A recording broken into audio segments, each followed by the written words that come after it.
Mrs. O'Hara scoffed. "No, I'm staying right here," Nancy said.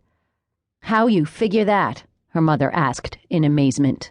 "She won't throw me out. You'll see," Nancy replied smugly. Stupid cow," Mrs. O'Hara lamented. "Didn't you hear a word she said?" "I heard every word, but she didn't hear any from me. She will, though, and then you'll see. Now, I'm tired. You can go along home, Mommy, so I can get some rest." "Who's gonna look out for you if I leave?" Mrs. O'Hara asked in disgust. "Nobody here's got any love for you." "Maria will look after me, won't you, Maria?" Nancy seemed to take great delight in the prospect of having her sister-in-law waiting on her, although Sarah couldn't imagine Maria would treat her very kindly. "Yes," Maria confirmed mildly. "I will take good care of her and the baby. Tomorrow, you come back when she is feeling better and the baby is awake. And be sure and tell Bridget I had my baby and that he's a boy," Nancy said. "Go to her flat and leave her a note so she'll see it as soon as she gets home. I want her to tell all my friends. Don't forget." Mrs. O'Hara nodded absently. She didn't look happy, but she didn't argue about leaving. Sarah was sure she found the prospect of spending any more time in the Ruocco house thoroughly distasteful. She walked over to get a last look at the baby. "Sure looks like a little dago, don't he?" she remarked.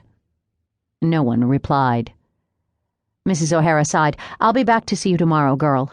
If you know what's good for you, you'll keep your mouth shut and not make things any worse. I wouldn't put it past this bunch to slit your throat for you." Nancy just smiled serenely as she watched her mother walk away. Sarah slept poorly that night.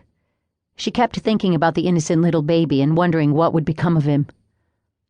Obviously, Nancy couldn't hope for help from the baby's real father, or she would never have seduced Antonio into marrying her in the first place. She wasn't the first girl to have done such a thing, and she might even have gotten away with it if her baby had been small or sickly, or even if she'd married a man with no mother to catch her out and expose her lie. But she hadn't, and now she was going to have to suffer for failing to plan more carefully.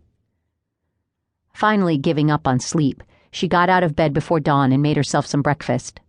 Maeve and Aggie were still sleeping soundly. Sarah decided she'd make her usual follow-up visit to the new mother first thing, and then be back in time to enjoy the whole morning with the girls. Hunched against the morning chill, Sarah made her way over to Little Italy. In earlier times, she would have taken a hansom cab, but now she had to economize to provide for her new family. Even at this early hour, the streets and sidewalks were alive with traffic as people went to work or to shop.